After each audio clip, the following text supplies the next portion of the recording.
A very good morning and welcome to Breakfast News on Rajya Sabha TV. I'm Tina Jha. Dr. Sreeram Chaulia, Professor and Dean, Jindal School of International Affairs, on the phone line from Sonipat. A very good morning, Dr. Chaulia. How do you view this kind of diplomacy by Prime Minister Narendra Modi? A sudden stopover, unannounced, nobody is aware about this. In fact, the Ministry of External Affairs officials also did not have much information of this visit. I think it's very much characteristic of Mr. Modi's style of diplomacy, which is personal and which is based on his own convictions and vision for creating a unified South Asia based on economic connectivity and integration and prosperity. Yes. And the fact that he went from Afghanistan to Pakistan is also significant because it clearly shows that he was carrying some messages from the Afghan side. And India would want to be involved in stabilizing Afghanistan and would want to convince Pakistan to change its old behavior of sponsoring terrorism in Afghanistan. So I think if you see all this, if he had revealed and made a big media announcement about his visit, you would have a lot of spoilers and a lot of people objecting on various grounds, and it would have really led to vitiating the atmosphere. And if you remember, even before this trip, when our National Security Advisor was sent to Thailand, it was surreptitious to meet the Pakistani counterpart.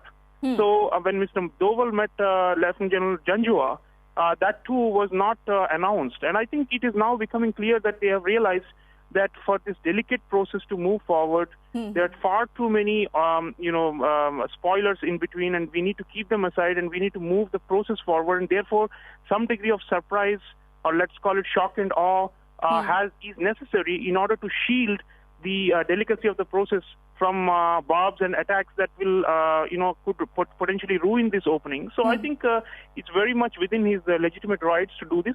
And you mentioned the ministry. It is quite interesting that the Prime Minister has, in a way, arrogated most of the foreign policy to his own office. Right. And in a way, you can argue that the ministry has become less relevant, and the ministry is in a way supporting the PMO's agenda, and which is fine. It is not new with Mr. Modi, but he has, I think, centralized more decision-making and policy-making levers in his hands.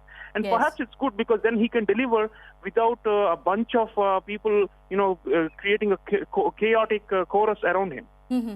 So, Dr. Chaulia, as you mentioned, the NSA is meeting in Bangkok. Coming to that, first the NSA is secretly meeting in Bangkok, then the Prime Minister's sudden stopover in Lahore.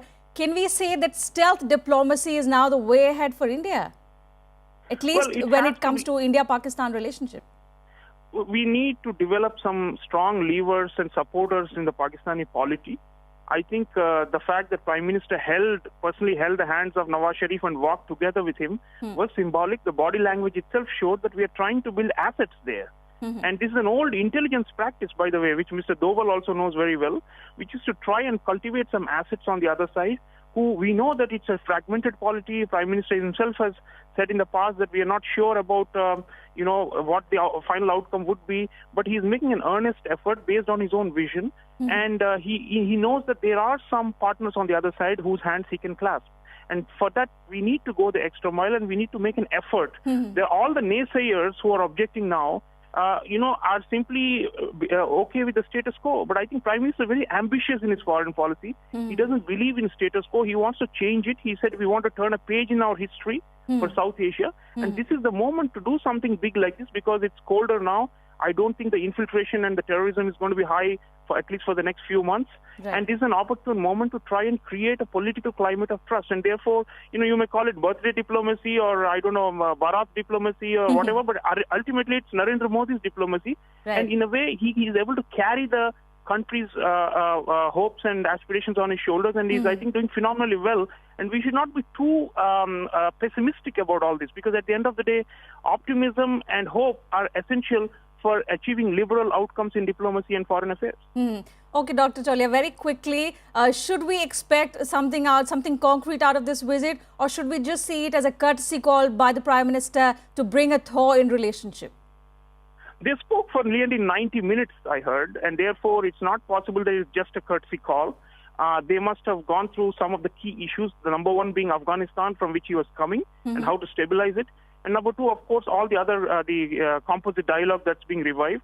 And I'm pretty sure that Mr. Sharif would have promised India some forward movement on the Mumbai attacks and investigations and bringing the perpetrators to justice, and hopefully some assurances that terrorism will not be revived or taken back to the old levels. So I think all these, obviously, Prime Minister said we are going to judge them by their intentions and by their actions.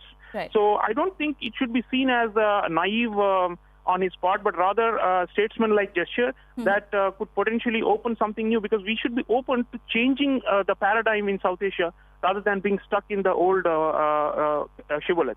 All right, Dr. Chaulia, many thanks for joining us this morning and sharing your perspective with us.